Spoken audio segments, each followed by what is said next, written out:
Hello, y'all.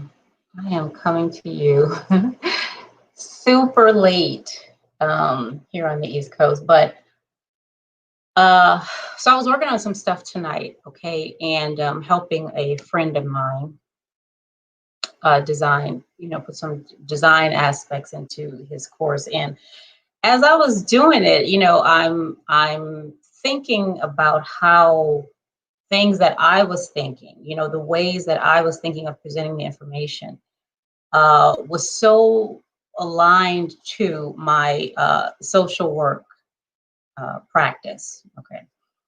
And I mean practice that like I don't have a practice. I mean, oh, hey, El Style, how are you? You're up late if you're on the East Coast. Um, yeah, so I said, you know what? Let me just go on there and, let folks know what this looks like from a social worker's perspective. Now, I'm a social worker, okay? I've told you all that on this channel. I'm an MSW, all right? And I worked in nonprofit for a while, but I bring everything, okay? I have a lot of roles. I'm also a certified hypnotist. I bring all of that stuff to what I do, okay? I'm somebody's daughter, right? I'm a mother, just like y'all have various roles, okay? Hey, Keep It Techie, how you doing? So hopefully what I say here today could possibly, inform what you're doing with your Linux stuff. So, that would be awesome.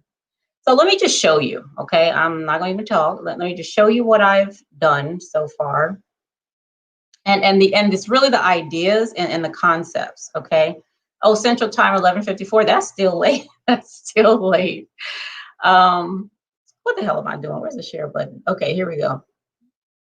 Share screen. All righty. I just put it into now this is very impromptu, okay? Very, very impromptu. I was just working on this stuff tonight. All right, so it's not complete, but I think I have enough ideas here to give you an idea of where I'm coming from, okay? And I would appreciate if you have ideas. That would be awesome too. Hi, NC worker. Good morning. It is morning.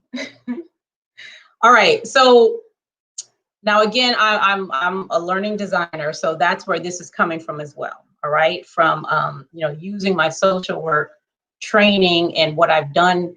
I worked in a hospital. I worked in a mental health, a community mental health center as a social worker. I work for United Way of the National Capital Region with various nonprofits. So this is coming from all of that experience as well. All right. So first of all, security. Now, I've told y'all this in the video, vulnerability as a security control. I have totally redefined all kinds of things, okay, when it comes to cybersecurity. So now the feeling and state of being secure, that's just in the dictionary, okay? But the function of it, the function of being secure is so that you are empowered, right? That's what it is, okay? So right now, the way we compel people to secure themselves in the digital world is mainly through fear. You're going to get hacked, something's going to get stolen, your credit card's going to be like whatever. It's through fear. That don't work. Okay, it doesn't work. You hear about it's easier to catch flies with sugar than vinegar. Okay, so why don't we try something else? Okay. So and that's just a natural thing, right? If you think about how you feel and what you can do when you feel secure versus feeling insecure, okay? You feel much more empowered when you're secure, don't you? So this is the difference.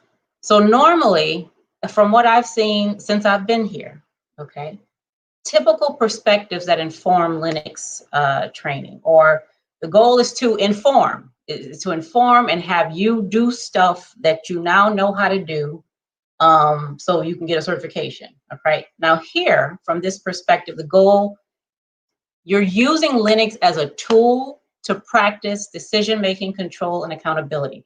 So in social work, depending on what kind you go into, okay, but when I worked in a community mental health center, there were people there who were, I mean, they had all kinds of issues, okay, from personal family issues to being addicted to substances, having attempted suicide and, things. So And the common message, or the core issue, one of them was feeling like they had no control. All right. That life was just happening to them and all they could do was roll with the punches. That's all I can do. Okay. I have no control of anything. Right. So Linux, the command line is a very good tool to help somebody see, okay, listen, you do absolutely have control, okay, and you can make decisions, and those decisions can result in something happening, okay? So, and again, evidence of learning for the typical way is certification. You go, you get your Linux Plus or whatever else you get. Now, listen, I'm not saying the typical perspective is wrong, okay? What I'm saying is there's another way. There are other ways to frame what we're doing here, all right? So here the evidence of learning is using the shell in everyday life, just like you use the GUI, okay? Seeing what you can do, evidence of what you're doing, projects that you're creating possibly, okay? Work that you may be doing volunteering, you know, at a nonprofit, which is what I do, right? The instructor is a sage on the stage. So for not just Linux, for all kinds of training, the instructor is a sage on the stage, right? You just sitting there listening, right? Because of course they know more than you do. This is not the case over here, okay? Instructor, first of all, have several seats. I'm gonna need you to sit down, okay?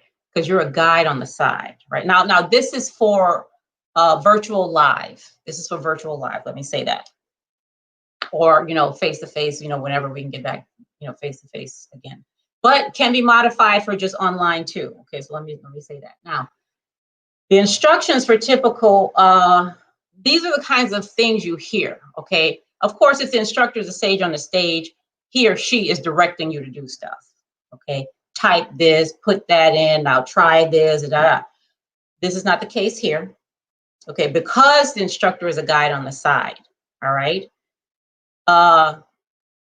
Anything they're telling you is not telling you to do something. It's really asking you. It's asking you. You know, it's almost like a coach. You know, almost like coaching you. In cybersecurity, you can reduce your attack space, but can never eliminate it. Oh, absolutely. And we're going to get to that too. So, what did you create? How much further do you feel safe enough to go? Listen, if we got to sit here and stare at a black screen, that's what we're going to do until you make a move. All right, because you're in control here, not me. Okay, you are.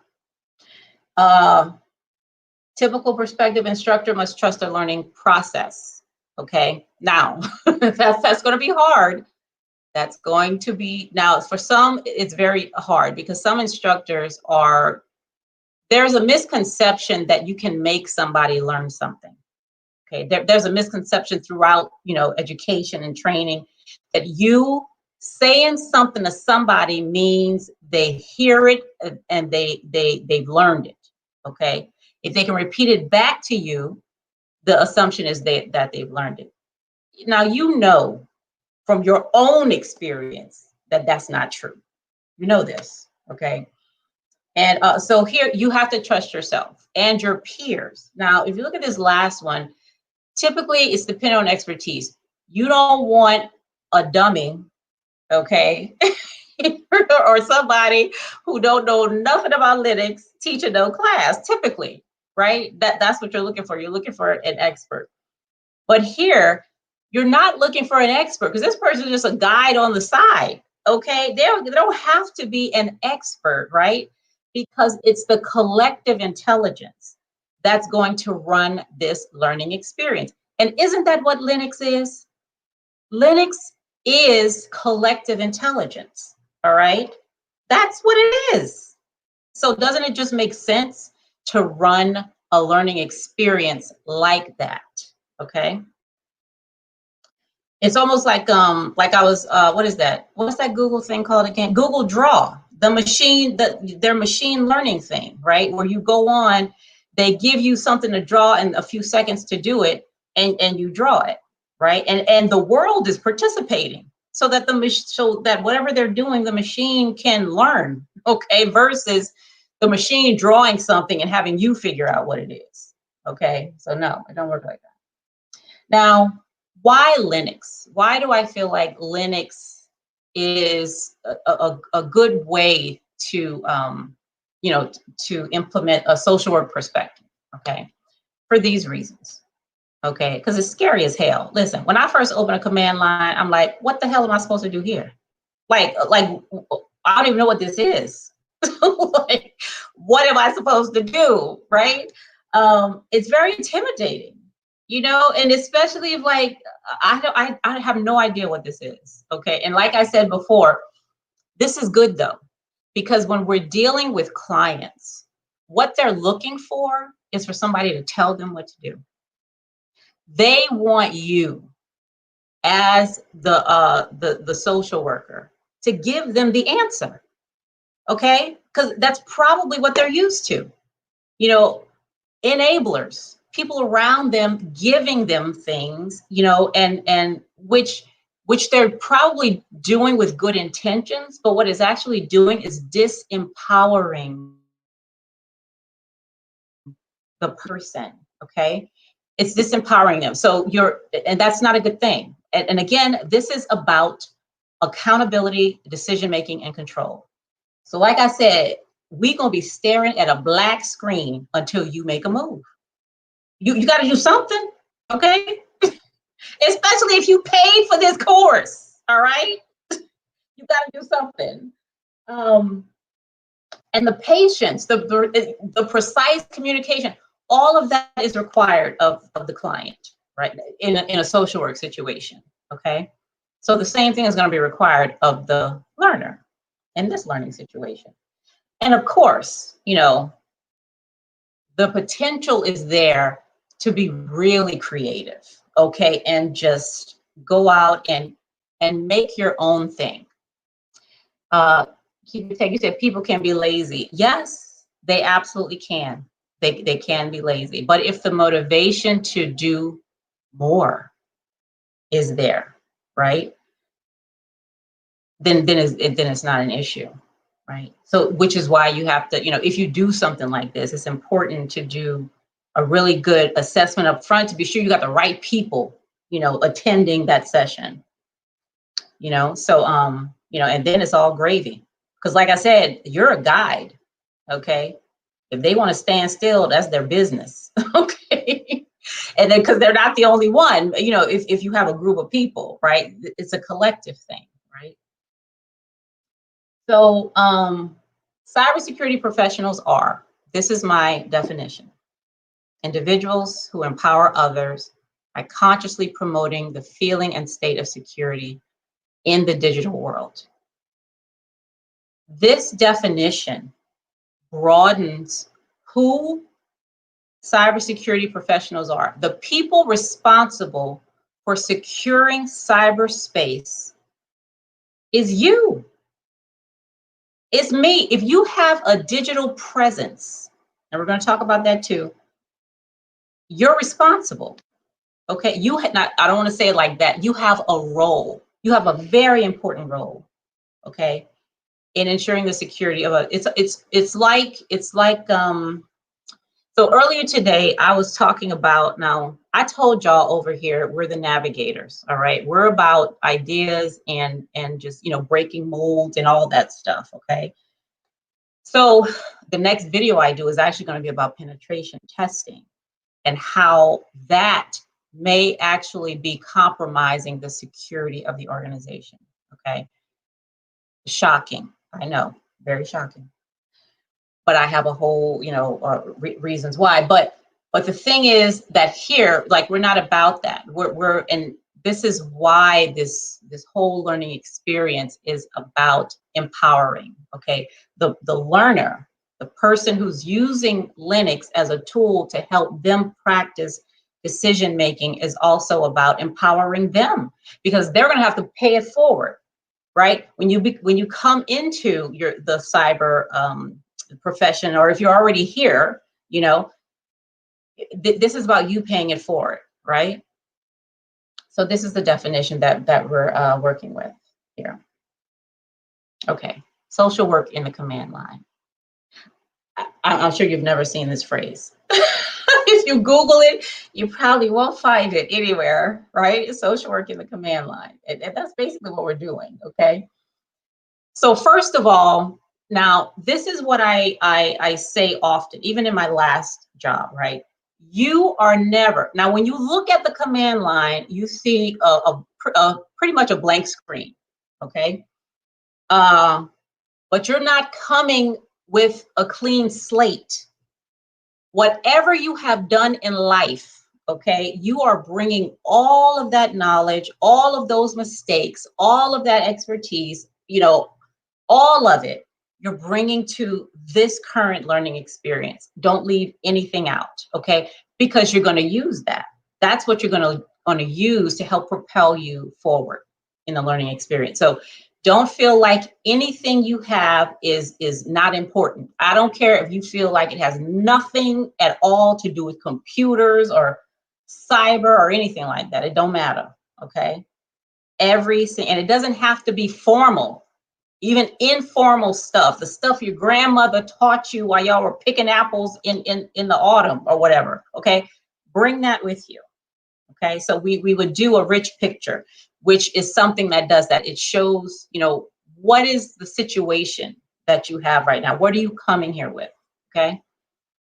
And in the background, that's just something that I did for a thing coming up, but it's something like that, right? It has a whole bunch of stuff that I've done in there. Okay.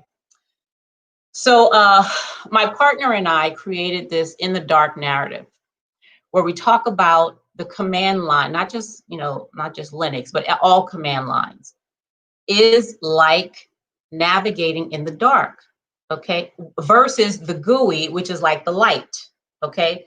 So now you got to find your way around with all the lights out.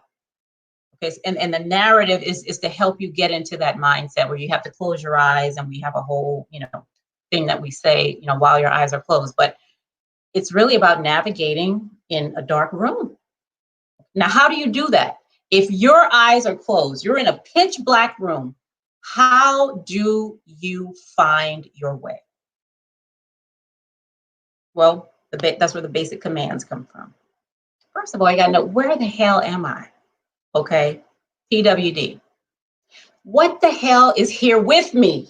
Okay, who is in this room with me? Okay, that's LS, right? So, we're going to get into the basic things like that, right? Using the narrative, the In the Dark narrative, about really being able to find your way around. Okay, permissions. What do I have authority to do in this dark room? Okay, what do I have? How far can I go? Can I just take 2 steps forward and 2 back? Like, how far can I go, right?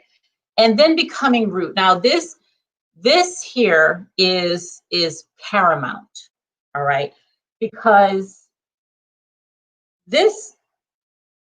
So think about where you have decision-making power in your life right now.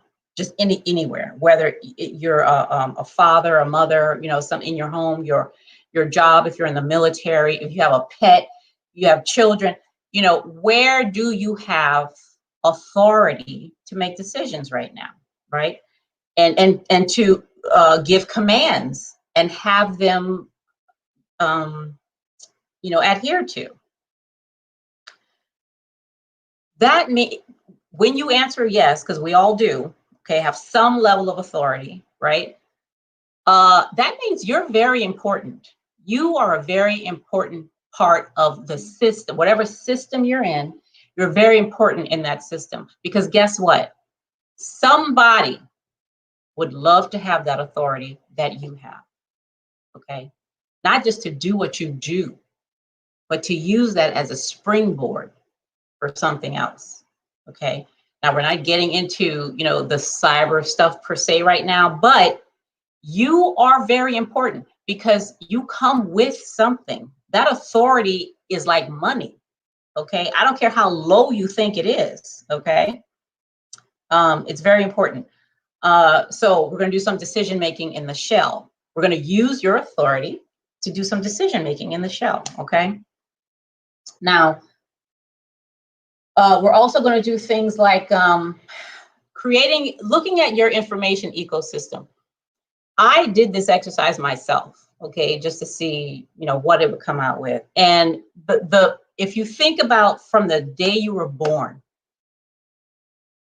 both physical and digital information, where like people got your stuff all over the place. Don't without even bringing social media into it, okay, which is massive. Like your data is all over the damn place, okay, which is like you. It's an extension of you.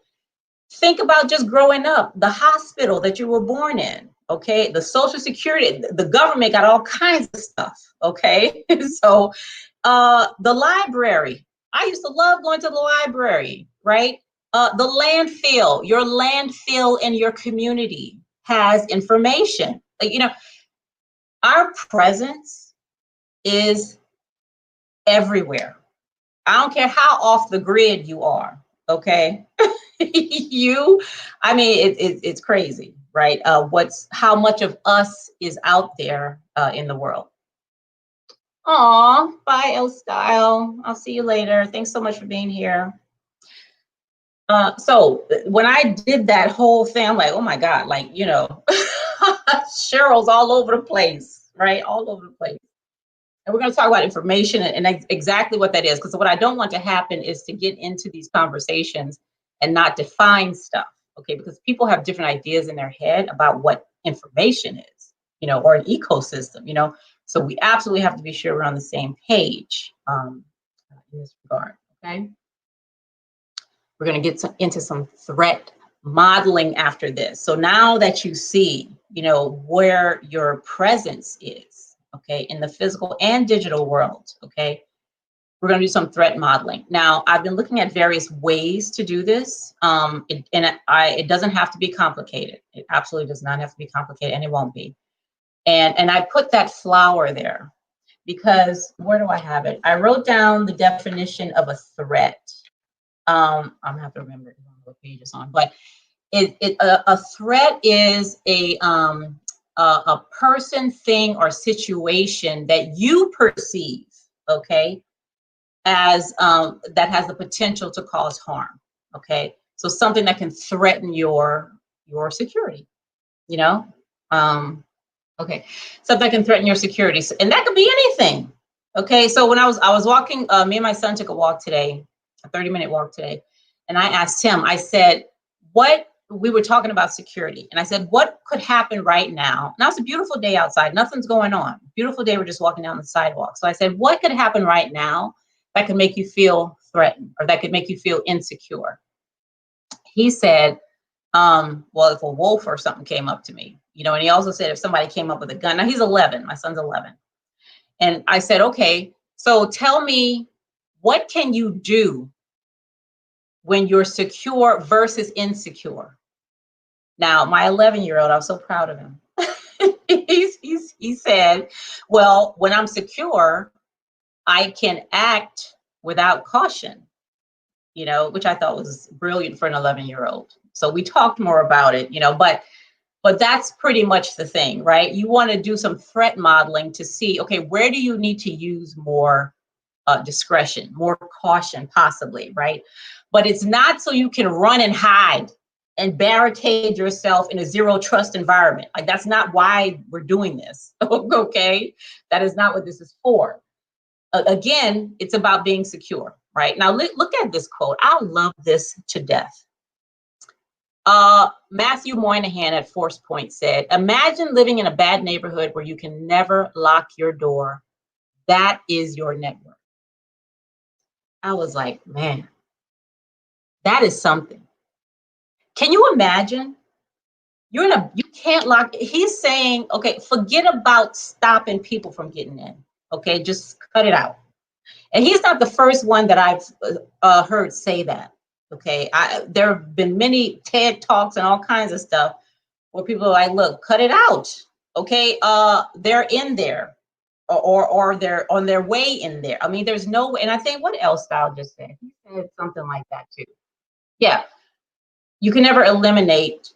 Somebody is always going to be trying to get in or in there or whatever. So now the question is,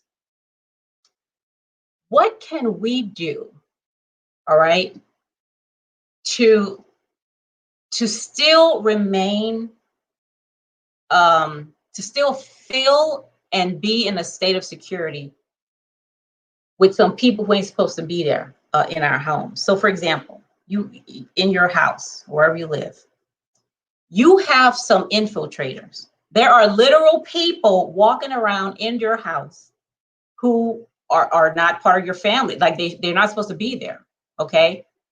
They may be criminals or whatever the hell they are. They're unauthorized, okay? How can you still, I'm talking about your physical house now, how can you still feel and be secure with some knuckleheads walking around your house? Okay, now that takes some creativity.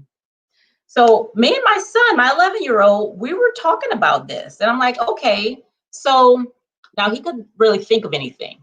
Okay, he was like, I'll lock my door. I'm like, lock your door for what? Like, you feel secure. Like, you don't need to lock your door. Why would you do that? You know, because that's what we're saying. Even with people in there, how can you still go about your life, make your breakfast, you know, use the bathroom, change your clothes, do all that? How would you be able to do that? So I'm thinking, I don't know if any of this is possible. Okay, I need a SME, okay, to you know, help me bring all this together. But what about from the infiltrator side? Okay, let's say, what do we need to do so that they can't see me? So they're in there, but they can't see me. They don't know where I am. Okay, is that possible? I don't know. Is it possible that, you know, they can't touch or you know, touch any of my equipment, any of my assets? Like, they may see it or know that it's there, but they can't do anything with it. Okay, they're completely just impotent. Okay, and as far as, you know, the CIA, none of that is possible either. Okay, or it's super, super, super difficult. Okay, so they're basically walking around a house, you know, not able to do anything, 100% impotent. They can't get it up at all. They can't do nothing. Okay, I don't know if that's possible. Now, on my side, as the person in the house, for me to feel and be secure, I would need to be able to, first of all, know that they're there. Okay, I need to know somebody's here.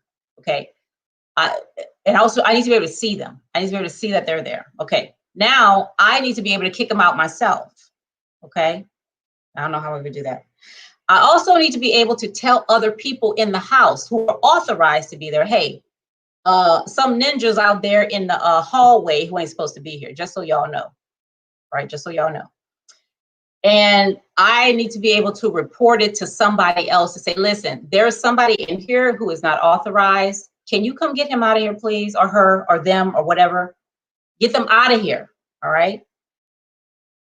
So on the perpetrator side, the infiltrator side, there are some things that need to happen. And I need the authority, okay? Because I feel and I am secure, which empowers me to act. I need the authority to act, okay? If somebody is where they're not supposed to be. So now take that over to a system, all right? An information system. What kinds of things would need to happen if what Mr. Moynihan is saying here and others, they're already there, okay? Now that doesn't mean you don't, you know, plug up the ways they got in, okay? That doesn't mean that at all. However, we need to do both. Okay, don't just depend on them not getting in, all right? And I need to be responsible for more than a long ass password every 30 days, all right? But I'm not gonna care if I don't feel like I own anything, like if I don't feel a sense of ownership, right? So as you can see, this is not your run-of-the-mill learning experience, all right? When you look at it with a social worker's eye, you know, and the work that I do as a social worker, you see that it's about my authority to make a decision, my authority to act, and I'm not gonna be able to do that if I don't feel secure, all right? which is why cybersecurity professionals' job is first and foremost empowerment, okay? Because then you ain't got to work so hard, right? If I am taking responsibility and accountability for my role in being secure, I ain't got to lean on you so much, do I? I don't. And, and we don't want people, to become dependent. Like we're not, it's not like, y'all watch that show, like 600-Pound Life? And you have these, or the other one, what's the other one called? Where they're on the drugs and stuff like that. Intervention. I think it's intervention, right? You don't want them to go from one dependence to another. All right. The whole thing is about, listen, you don't need that. Nobody wants to hear we don't need you, but except doctors. Right now, a doctor wants his patients to leave. Okay. He wants them to get well. What doctor want to keep his patients sick so they can come back, unless he crooked or something? I ain't going to no doctor like that, right? A good doctor wants you to take responsibility for your own health, okay, and go off and prosper. Because guess what? There are always going to be sick people, okay, who are going to need some assistance, right? But the doctor's job is not to keep them sick, all right? Our job is not to keep people dependent on us locking their doors. You know what I'm saying? So the work's not going to stop. Like, there's always going to be stuff to do, okay? But if the goal is to secure cyberspace, not just, information systems and data, but cyberspace, the digital world, okay, we'll never be out of a job. You know what I'm saying? All right, that's all I got. So I y'all see, it's not done yet. Like, I still need, I have a beginning. I need a really good middle and an ending, but I'm not a subject matter expert in Linux. Keep it techie. So, I would definitely need to work with someone to to fill this out, and to fill it out and actually be able to implement it. So I think it would be a lot of fun, and it's just a different way of learning. It's a different way of learning, which is which can be good, I think, and a lot of stories and stuff in here. I used to tell a whole bunch of stories, when I talked about other relevant stuff, like when it comes to the distros, right? Or the what do you call those packages? You know how each distro has like a different language? Not so, like, Yum, there's like one is Yum and another is what the hell? Debian uses something else. You know what I'm talking about. So a way that I suggested to show that difference, right, was to use the way that people in the South and the North and, I don't know, the West or the middle, the way we talk about Coke, like Coke products, right? So in Louisiana, we say cold drink. Do you want a cold drink? That's a Coca-Cola or like a Pepsi or some fizzy thing, right? We just call it all cold drink. When I came up north, I think it was north, they call it pop. I'm like, what the hell is pop? I told my friend, if I told my mom to give me a pop, she'd probably hit me, okay? Because we don't call that no pop down there. Like, what the hell is that? And then some people call it soda. I don't know what the other names are, but it's all the same thing, right? So in Linux with the various what the hell is that called? Packet managers, right? You just have different command. It's not a different language necessarily. It's just a different command.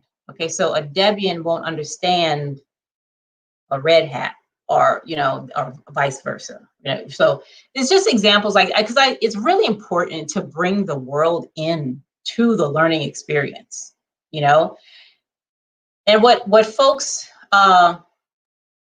may not understand or care to understand. I don't know. The best learning experience does not include you as a teacher. If you ask somebody, tell me about somebody who was very influential in your learning, okay?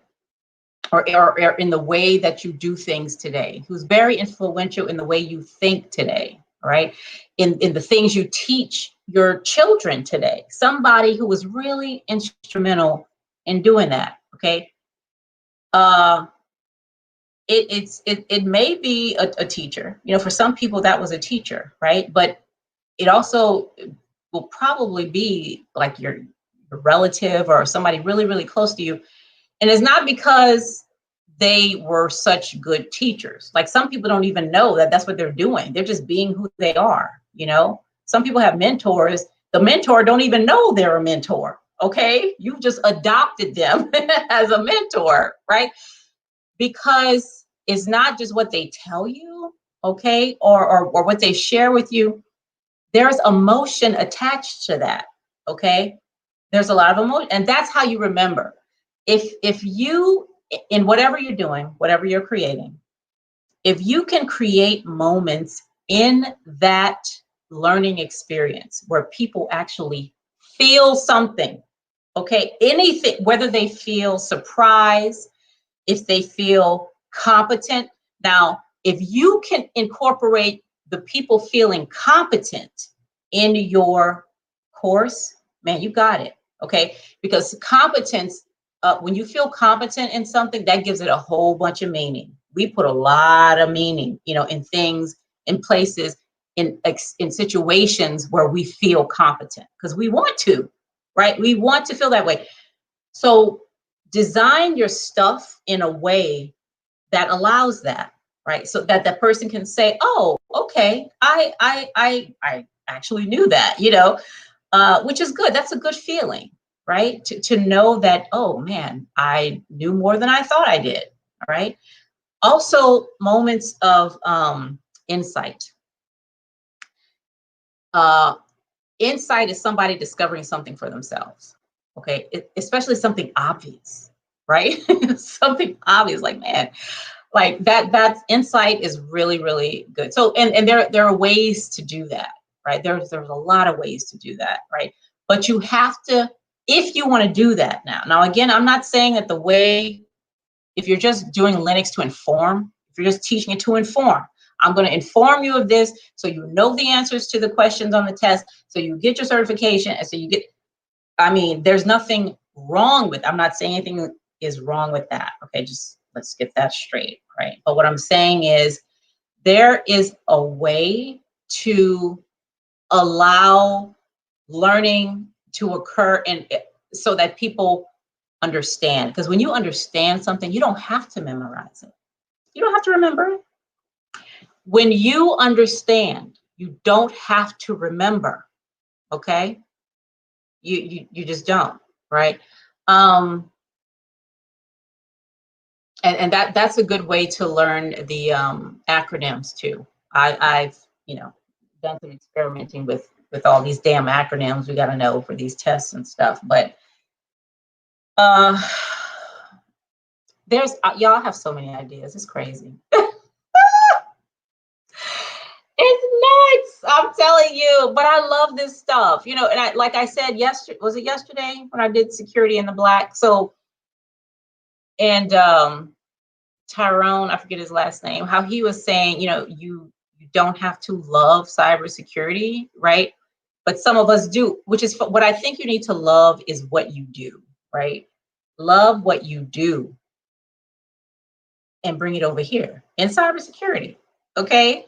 I love learning, I love writing, I love policy, I love all that stuff. So that means I am going to work my arse off in this cyber and security domain, okay? I absolutely will. I absolutely will, because I love this area. I just love it. It's just ripe with creativity and all kinds of amazing people. and all that, right? So I am not going to hold back. I'm not, one thing I'm definitely not going to do is conform. Okay. I don't care. Listen, I don't care that DOD came up with the idea of cyber being a warfighting domain. I don't care. Because guess what? I know that I can decide something else, right? I have the authority to do that. I've done it. I've redefined. Y'all already seen me redefine some stuff. Okay. I can do that if I want to. And I can navigate with those definitions. I can navigate the world with those definitions if I want to. Okay. Which I am. Okay. Which I am.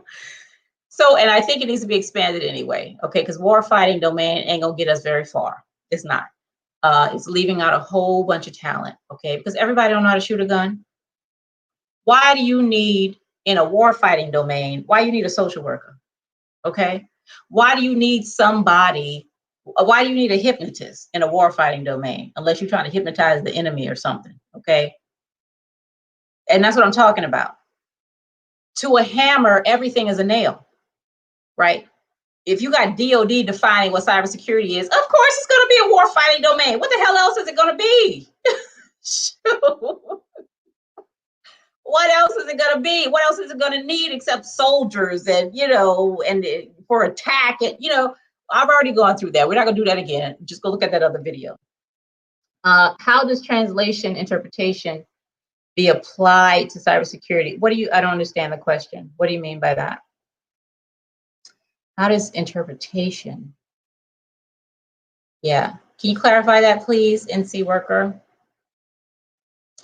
But so another thing that I have coming up, I already told you about the penetration testing. I listen.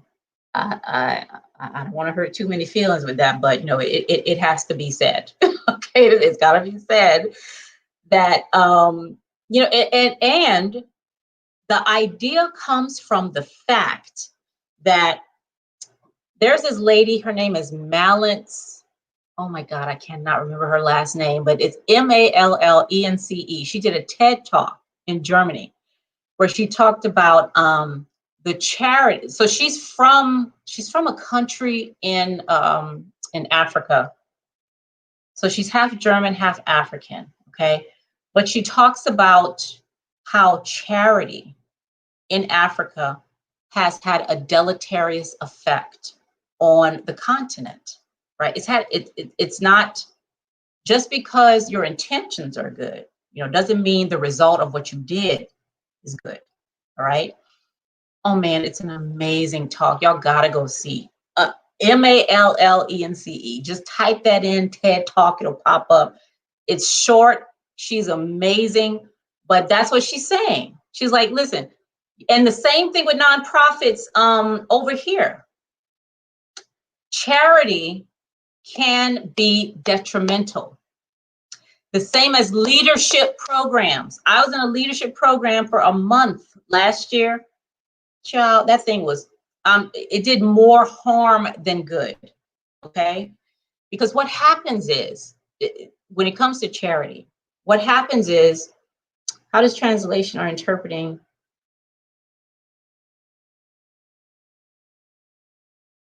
Are you saying like translating a language?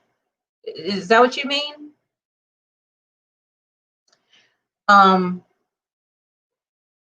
So what was I saying again? I was talking about Malance, right? Yeah. So what happens with charity is that the feeling of being compassionate is prioritized over the result of what you feel like, you know, was compassion. Okay. It's very like I used the word before, disempowering. It's enabling almost in some cases, just like the 600-pound life show. Okay.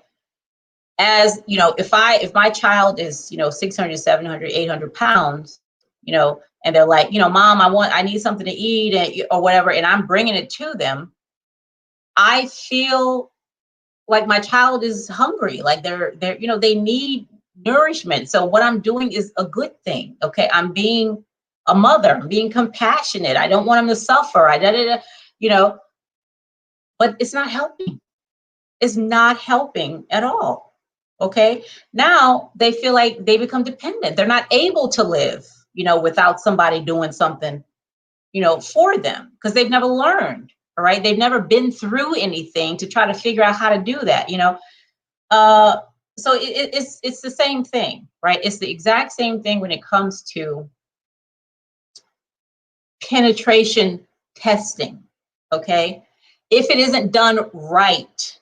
All right. So if you're just going in, and another thing I wonder too, and I have to ask somebody about this. Oh, translation to another language. So how can that be used in learn? Oh man, that's a really, really good one. That's a really good one. I'll have to think about that, NC worker, but I could do something with that. Okay, because learning languages, the process needed to learn the language. Normally, what we do is we go to school, right? We learn, the grammar rules, or, whatever the hell we learn. I took Spanish for 7 years. Okay, 7. That is 1, 2, 3, 4, 5, 6, 7. 7 years I took Spanish. If my life depended on me speaking Spanish right now, Cheryl would be dead. There would be nobody to come on this channel anymore. 7 years. Okay, why? Because I did it to perform. I learned Spanish to get an A on my test. I aced Spanish. Okay, I took it in middle school, high school, and I took some years in college, in undergrad. Okay, aced every single class. Would be lost in the sauce if somebody, dropped me in Spain or Mexico or something. I wouldn't know how to ask for. I could ask for some water. I know that water is agua. Okay, I know that much. Okay, but learning languages requires more than just repetition. Just like Linux, it requires more than memorization. It requires immersion.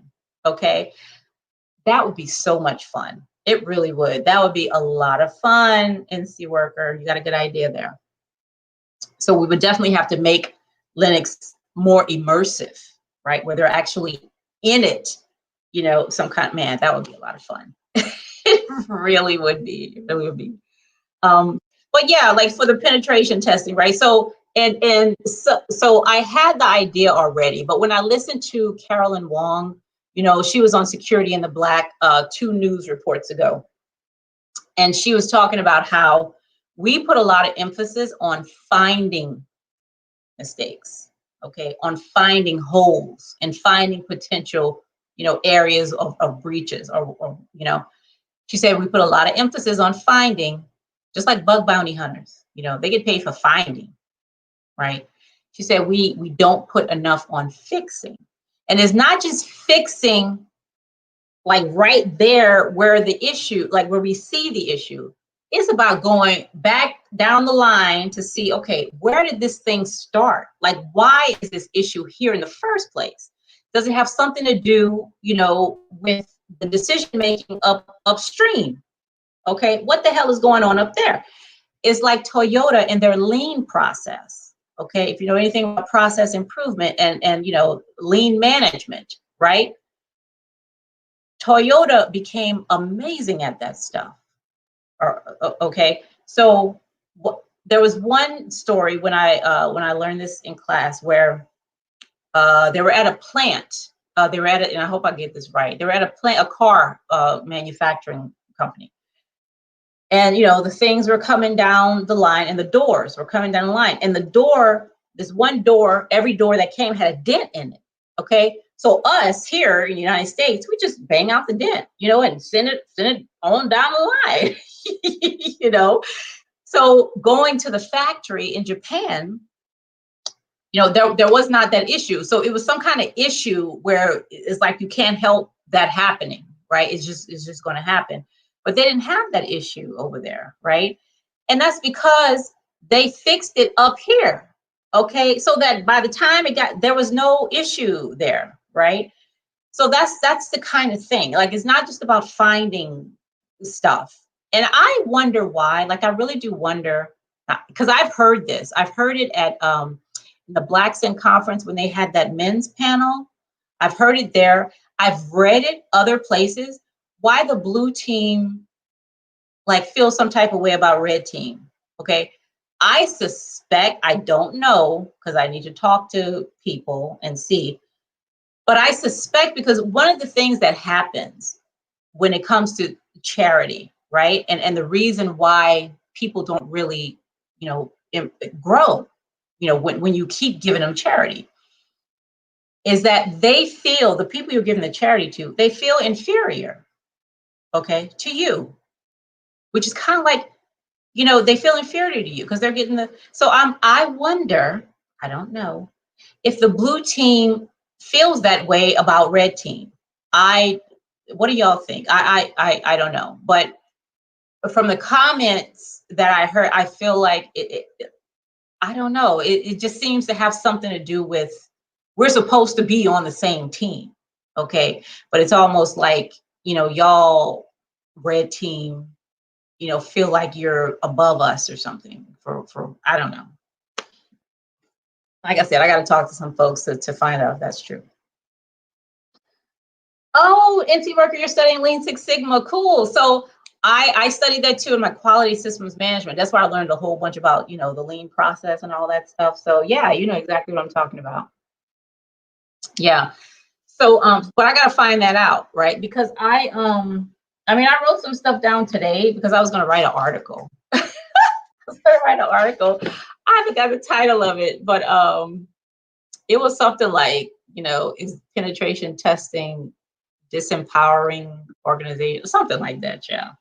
That's a question. Like I'm wondering, you know, I'm it's just a question that I want to put out there because I think it's a really good conversation to have. And I want to see a panel with blue team and red team people on there.